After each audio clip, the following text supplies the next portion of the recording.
Hello. Welcome back to Bridging the Gap. Welcome back to In My Opinion. I'm here with my co-host, David Conley. Thanks for having me again, Dave. It's always a great pleasure being here with you. Well, we are now on a different time here in Wicomico County where all the doors are closed for candidates coming in, and those that are running for office are there. Mm-hmm. What do you think so far about that? Have you noticed So any? far, I just don't really know that much about the candidates. So, it would be kind of nice to know where everybody stands, what everybody's kind of got a thing that they're for, and it would be nice to know what they're all about. What are they going to do to improve Wicomico County, and what are they going to do to help along whatever's currently going on? Because sometimes, things change and they go back and get rid of whatever was moving along. So just be interesting to know who's in for the progression of Wicomico County rather than just stagnation. I agree. And actually, we just looked at your area and found out for the first time you figured out who your person is in that area, and that's actually your District 1, which is I think one of the only two incumbents that are actually running. And that would be Shani Shields. We actually have already interviewed the young lady that's going to be running against her, and that's be Miss Bernadette Kennedy. Have you ever met Shani? No, I have not. Okay. Well, I can tell you that Shani has been on the city council for many years before she became county, and I actually spoke to her about a week or so ago. We were working on getting a interview, and actually I would love for you to sit in since that is your council person. I would certainly love to. I don't know if you noticed or not, but your district is considered to be the minority district. There's 2 minority districts now. Of course, before we had 5 districts and 2 at large, so it's going to be kind of interesting. Yeah. I was actually, again, we're talking about the councilmatic districts, but I was actually looking at the candidates for the Board of Education, and believe it or not, in your district's the only one that doesn't have a candidate. Wow, really?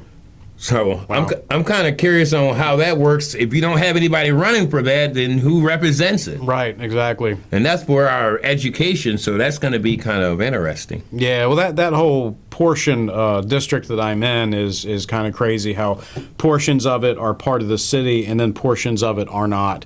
And typically the portions that are the highest crime rate are magically not part of the city.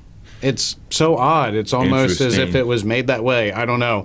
But it definitely helps with statistics.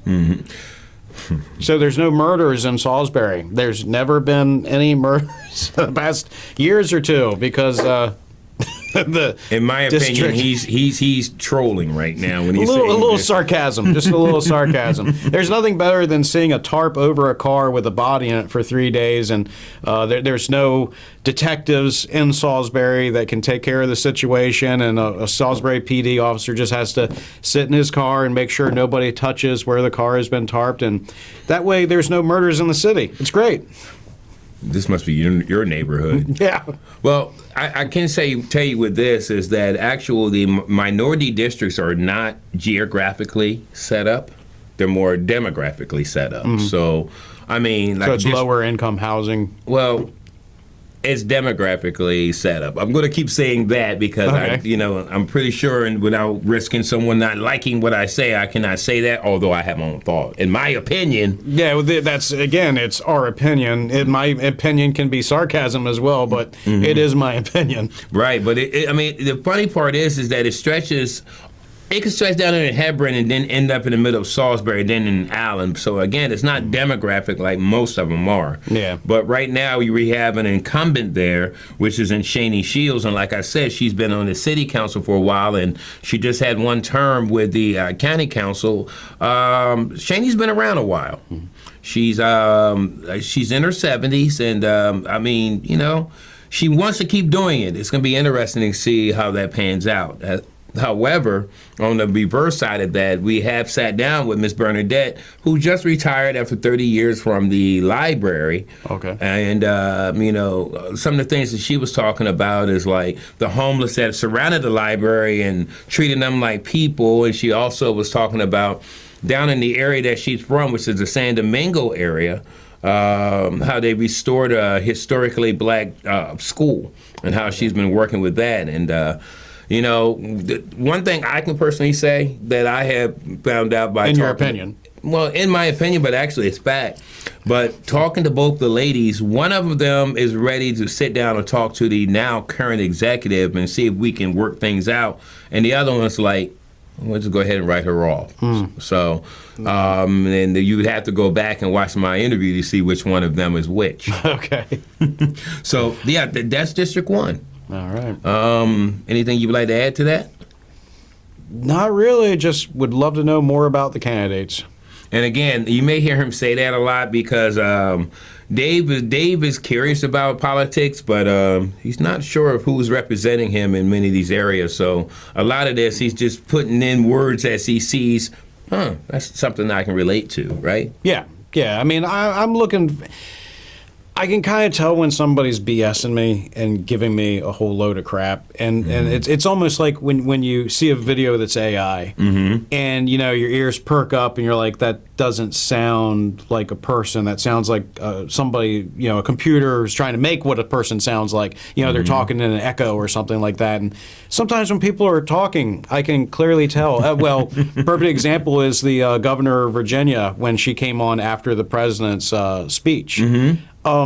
Literally everything that she said was the opposite of reality, and I just found it fascinating. Welcome to politics. Yeah. It is just amazing how she gaslit every single thing that he said. And I don't know if you had seen, I had posted, because it only takes 2 seconds to use the phone. You know, I mean, literally 2 seconds. So the first thing I did, because you know they were saying that Trump was crippling the economy and everything, and first thing I did was look up, do blue states have higher taxes than red states? And blue states have higher taxes. No. Yeah. So I'm like, well, there you go, Virginia. And then I looked up the next statistic, which was, is housing more affordable in red states or blue states? And this machine here told me that blue states have the worst housing prices that there is compared to red states. So here's the Virginia governor feeding this malarkey to her constituents, anybody who will believe what she's saying. And I'm just like, you know, I can tell she's full of it. And the computer can tell me, Google doesn't take sides. I don't know if you know this, Google don't take sides. So I just found it fascinating that she's, you know, giving this response, and everything as she is saying is a complete and total deflection and lie of what is being said. The fact is blue states raise taxes to where they're completely unlivable to live in.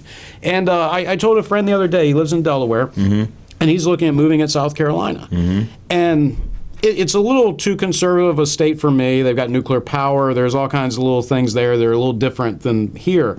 But the common thing I told him is like, you know, there in South Carolina, you can be a middle-class citizen. Like here on the peninsula, once you're in the lower income class, it takes some level of cheating to really get yourself anywhere in advance.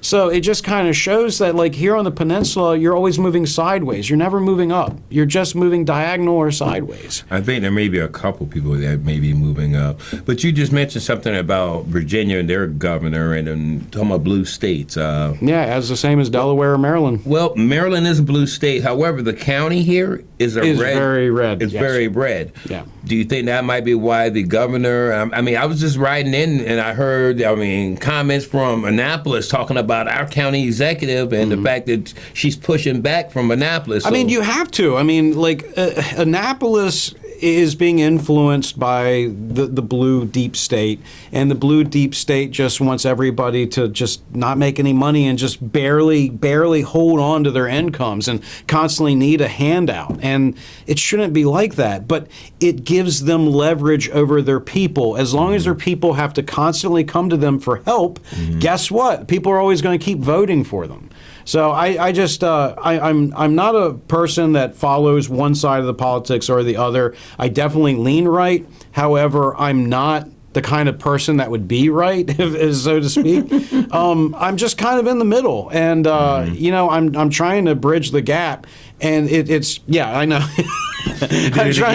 I'm trying to bridge the gap, and like it's so difficult to see between the lines because there's so many lies. There's so many people that want to gaslight. They want to do everything they can to convince you that they mean what they say. And if you're a reasonable person, if you know when somebody's stealing from you, but they're helping you find your wallet, you know that whole thing. I mean, I'm sure we've all been around that in school or something. A couple times. School, brothers or sisters, whoever they steal something of theirs, and then they have the nice pleasure of helping you find, and so you kind of, your instinct kind of perks and you know what's going Absolutely. on. And that's what I felt from the Virginia governor. So sometimes when it comes to politics, I don't believe what a lot of people say. I kind of just sit there and be a little bit of be a little more empathetic to what they've got to talk about and hopefully see something in there that's actual truth. Well, a lot of times politics reminds me of professional wrestling. Oh, yes. But with that in mind, I'm going to go back to this match card.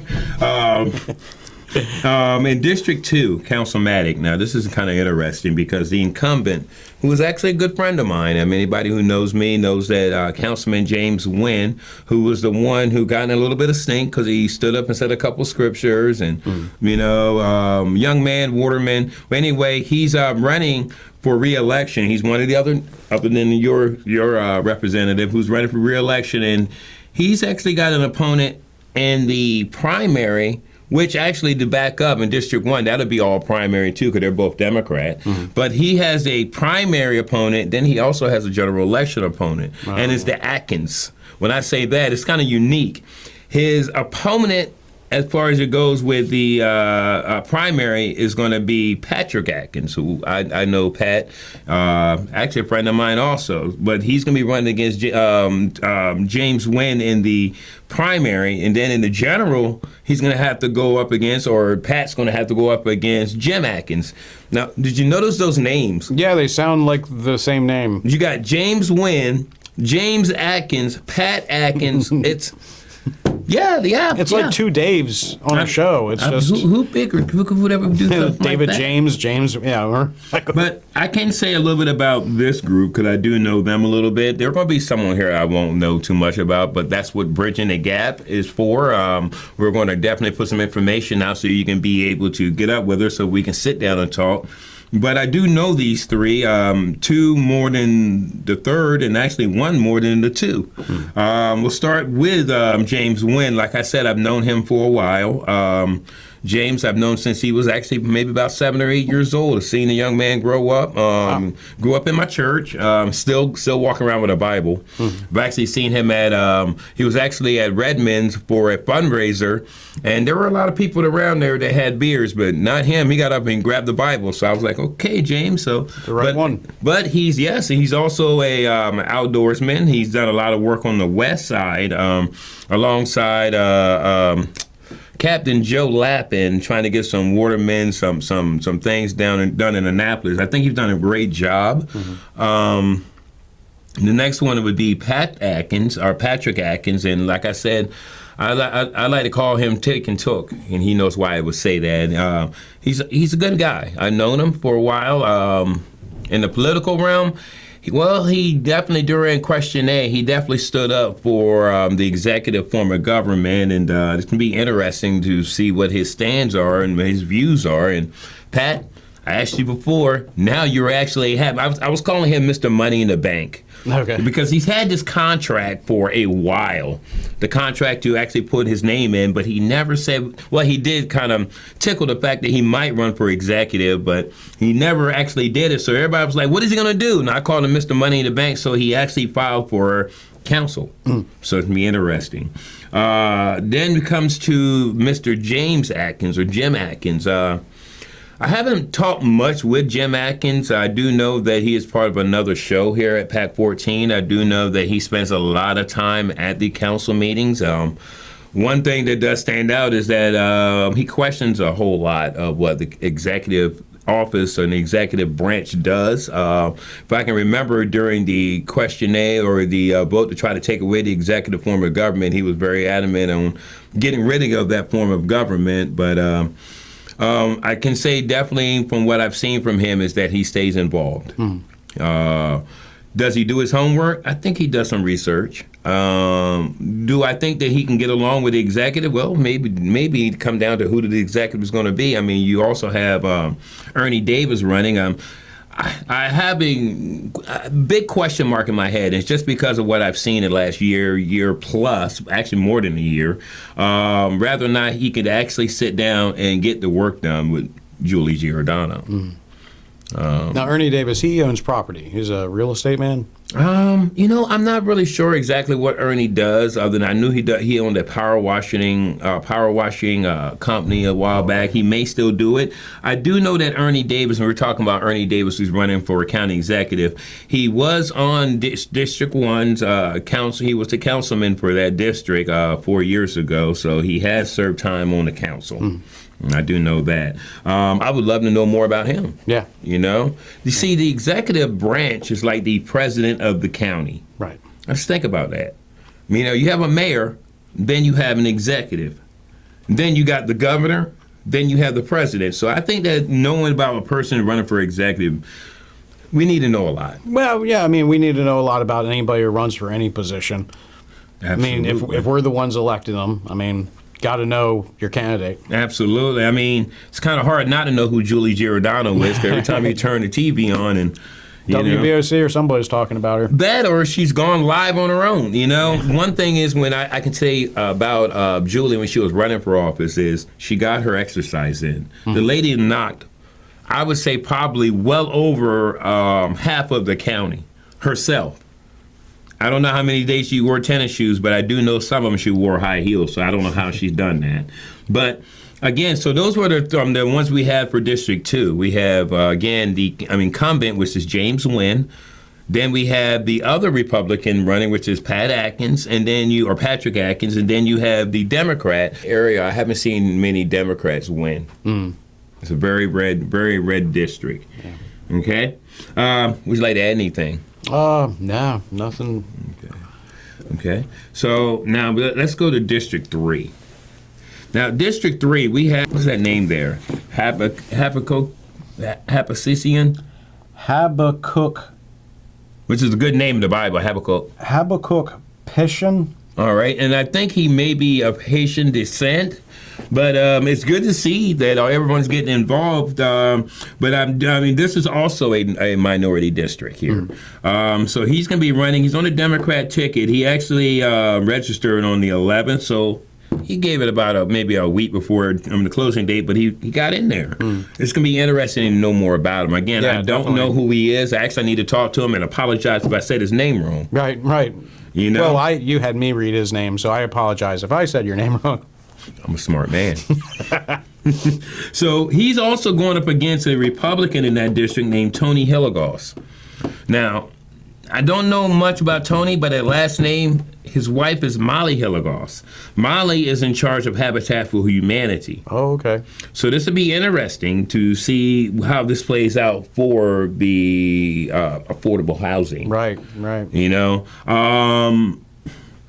I'm not used to the Republican being more about talking about the affordable housing more than a Democrat, just being honest with you. Yeah, well, very seldomly do you hear Republicans ever cover it. And that's the thing, is that's where the pandering comes from Democrats.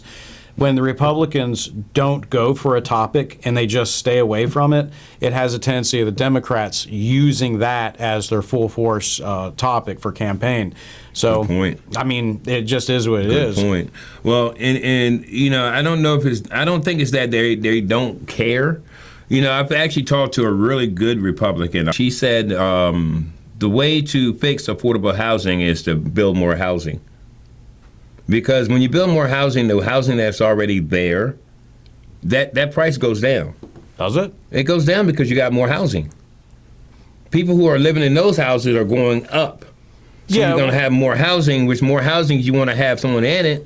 Yeah, but there's a line in between gentrification, because I've seen this in my own neighborhood where, sometimes an area becomes a little decimated and a little aged, and there's the idea of we could bulldoze it and we could put something else there and make it better or improved.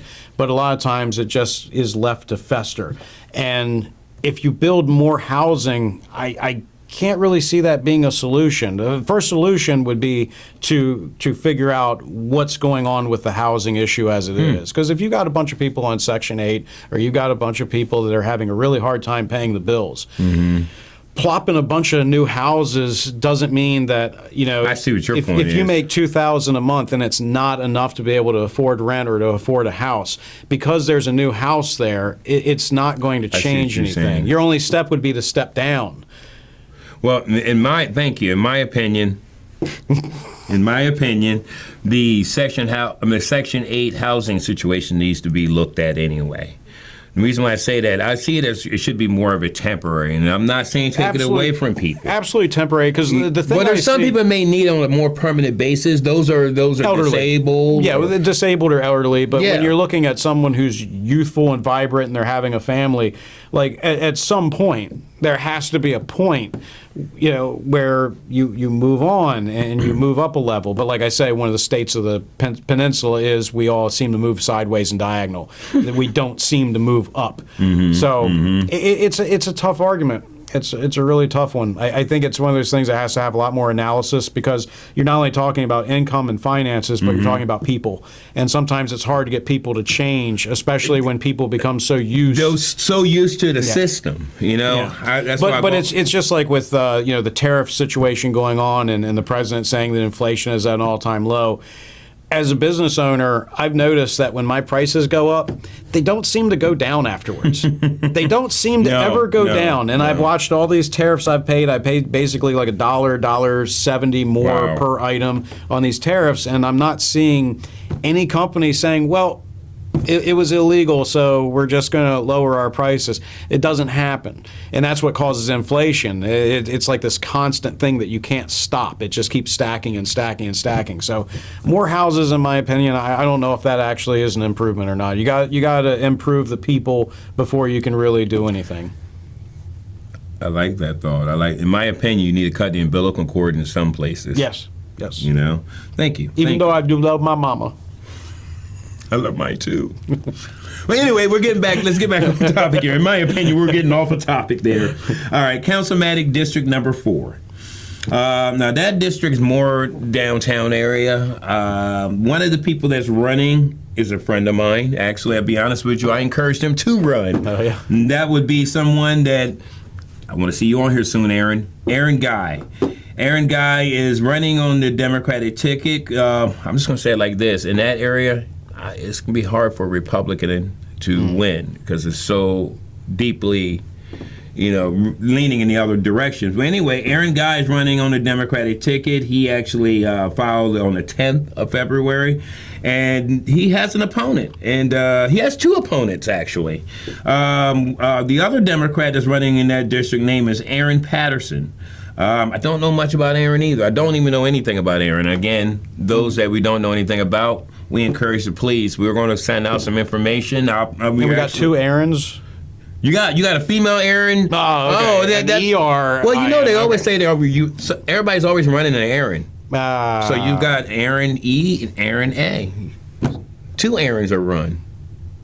Gotcha. Running errands, both Running of them are. errands. 2 running errands. All right. Anyway, so other than Aaron Patterson and Aaron Guy, you then have the Republican running in that district, which, again, even though it seems like that district may be more on the Democratic side, doesn't mean that a Republican can't win. I have a younger brother who ran in that same district 4 years ago, and if he did not actually step away after the primary, he actually had some good votes. So there is a chance for him. But his name is Bobby Lee Leith. I want to hear more about this young man. He's running in that district, and he filed on the 18th of the month. I've heard that last name Leith, but I haven't heard from him. So I'm interested in hearing more about him. Right. And you know what's funny? Now that we're talking, we said Aarons. There's a 3rd Aaron running. Oh boy, another Aaron. Yes, in District 5. We're now in District 5. And yes, there's yet another Aaron. This one's name is Aaron Sadberry. Sadberry? Sadberry. All right. Yeah, he's not sad to be in the berry, though. Yeah, you would hope. I think he lives more towards Delmar. No, he lives in Salisbury. Anyway, so Aaron Sadbury is running on the Democratic ticket. He actually filed on the 6th for the District 5 area. That's the same area that we interviewed Joe White, our last, in my opinion. He's in that same district. And, of course, Joe was filed as a Republican, but he also has a competitor, too, another good friend of mine, someone that I actually had an opportunity to interview. I had to meet him, most hilarious interview, but I had an opportunity to interview the mayor of Delmar. You have to go back and watch that. Okay. I mean, it was like, literally, I'm talking, he's in front of the camera going, cut. Hilarious. But anyway, Ben Jordan, who is the mayor over there on the Maryland side of Delmar, he put his name in the last second, and I'm pretty sure it was the last second, because when I looked at it at the end of the 23rd, it wasn't there. Yeah. But then it was there. So I'm interested to hear Ben talk about it, because the last time I was talking to him, he would not say he was running or not. He just wanted to talk about all the great things of Delmar. Well, I definitely know the Maryland side of Delmar is much better than a lot of the other parts around the what do you call it, the metropolitan area. So it'd be interesting to see what somebody could bring to the game. Yeah, I mean, he's actually, as I think back of talking to Mayor Jordan, he was talking about how the purse of Delmar, Maryland is pretty good. So he's kept the money good there. Yeah. They've got great schools there. They do, and their water treatment plant is, I heard, it's pretty good. Yeah. They put money into it, but they've taken care of it, and they've been trying to just refurb downtown. So as long as it doesn't be like the water treatment plant in Washington, D.C. You're so hard on D.C. I am hard on D.C. I think D.C.'s hard on D.C. Well, D.C.'s hard on us. That's why I'm hard on D.C. Touche. Okay, so District 6. It's not another Aaron yet. No. No. Oh. District 6, we have on a Democratic ticket, we have someone named Sarah Ashley. And again, some of these names I've not heard about. I've not heard of these people. So it's me interesting to maybe sit down and talk to them. Just because we haven't heard of you doesn't mean we don't want to hear from you. Right. Does that make sense? I mean, like, I only know like maybe 400 or 500 people. So out of an area where there's 50,000 or so, there's more than 400 or 500. People, well, more than 400 or 500. That's about all. Come on now, we've been on Earth for 21 years. You have to know more than that. I don't know. In my opinion, I need to repent. In my opinion, like I don't have names to place with people. So I mean, I'm sure there's people that know me or know of me, but I don't know them per se because we haven't really sat and had a conversation much like me and David James are having. Right. Well, I haven't sat down with Sarah Ashley, so I don't know what her views are. Yeah, we got to invite some of these people here. Absolutely. There's got to be an email address or something they can contact, right? Oh yeah, absolutely. We're gonna make sure that is out there. All right. It probably just popped on the bottom of the screen right around here. Now I got to move it up. Well, the person that she's going to be going up against is Michael Houck. And we call him Hooch, and I've known him for a while. He was a county sheriff, retired county sheriff. He was on duty serving the public on a night that the tragic death of the young man from Delmar, the police officer. And but he's a great guy. I know Mike, and I think that he's going to do a great job if elected. He'd do a great job anyway. I know if you want to get some good lawn care done, you can go to his company. Oh, okay. They do a great job, but yeah. So I'm interested to see. We do know he's going to be for taking care of law enforcement he'll be a man of integrity. I'm looking forward to hearing from him as well. And here's another thing with Bridging the Gap. What we want to do going forward is maybe if there's more than one person running in a district, maybe having them set up two podiums here and have a little debate. Yeah, have them at least talk some points out. I mean, it helps everybody. Yeah. I mean, it helps both sides. So why not? If not that, we get two pairs of boxing gloves. Good pay-per-view.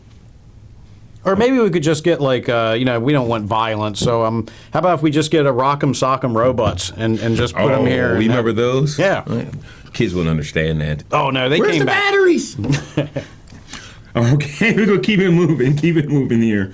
And the last district we're going to cover today is going to be District 7.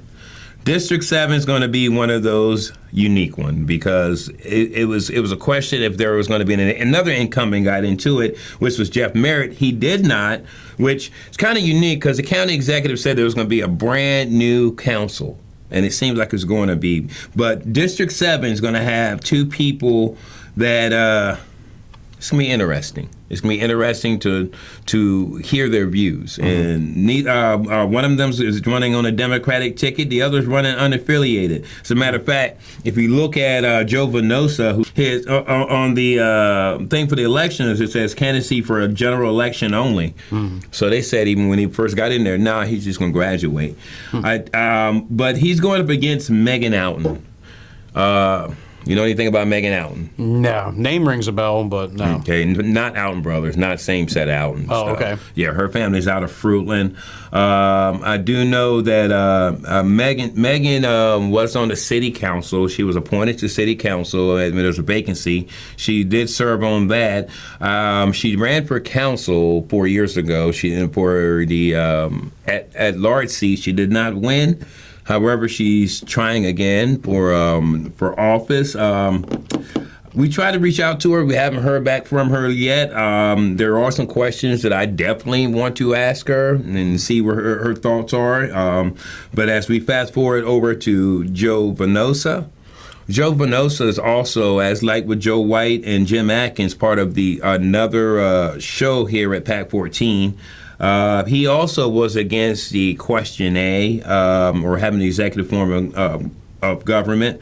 I would like to sit down with him because there's certain things I need to ask him. Like, what if the executive is, Julie Giordano? We know from day one that those two have not been able to sit down and have a conversation. And as a matter of fact, I'm going to do my best to maybe sit down and have a conversation with both of them at the same time. I think I'm going to need my wife on the show for that one, though. So Joe, he's a professor over at the college. All right. What's his field of study? Good question. Thank you very much. I appreciate good question. that. Very good question. I can say that he's very outspoken on his political thoughts. I can tell you that. I can tell you he's very passionate about what he believes, and he can be a jokester. Okay. He can be a jokester. So, but like I said, all jokes aside, I think that's going to be the one that I'm going to need both of them here at the same time and ask them a set of questions, because that one I'm not so sure. I'm sold. I'm not sold on either side on that one, and I'm just going to be 100 there. You know, nobody is 100% already going to make it in. Even if you're an incumbent, even if you seem popular, there's always the chance, there's always the opportunity that things could go the opposite direction, okay? Right. I can tell you that right now. So it's going to be interesting to see what happens. The next time we get together, though, I would love to sit down and talk about the board, because that's the one that has the one seat that nobody was running for, so it's going to be kind of interesting. You know? Should be. So what do you think from that group? I don't know that many of the candidates, so it'd just be nice to see. I have to go back and look at some previous interviews if they've done any, and get to learn a little bit more about them. Well, that's very important for many people to have that opportunity to find out what these people's point of views are. Bridging the Gap has been in contact with different areas to try to set up town halls and have all candidates. See, it's not just about that actual district, because now that you don't have an at-large district, every council person needs to have some kind of invested, be able to know what's going on in everybody else's district, because they're going to have to vote on that. So we're working on that, and I want you to be a part of that, so we can sit here and talk about people and know a little bit more about them before we talk about them. Yeah, certainly. All right, was there anything else you'd like to add? Actually, let me ask you before we close out, because you talked about, I tried to get him back over here to talk about our governor here. You talked about Virginia governor. How do you feel about Wes Moore? I think less of Moore.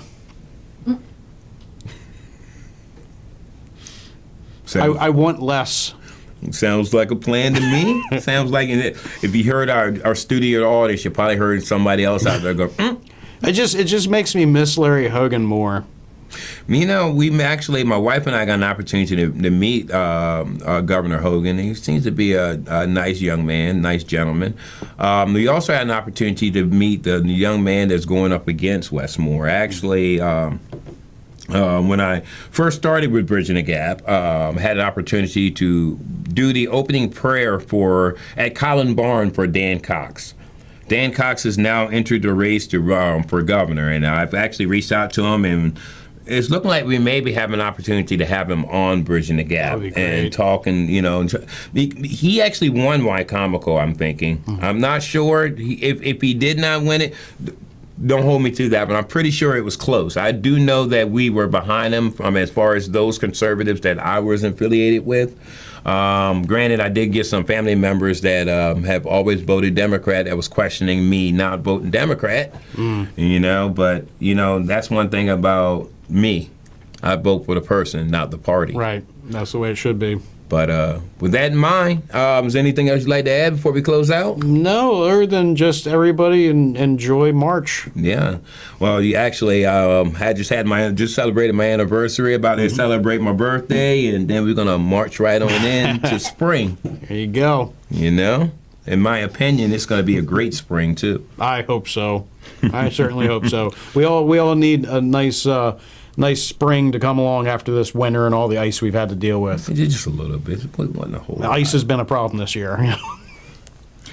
Dave, appreciate you. Looking forward to the next, my opinion. Always. In my opinion, you're the best co-host I could have for In My Opinion. In my opinion, you're the best host to have, in my opinion. In my opinion, he's right. This has been Bridging the Gap. Have a great one.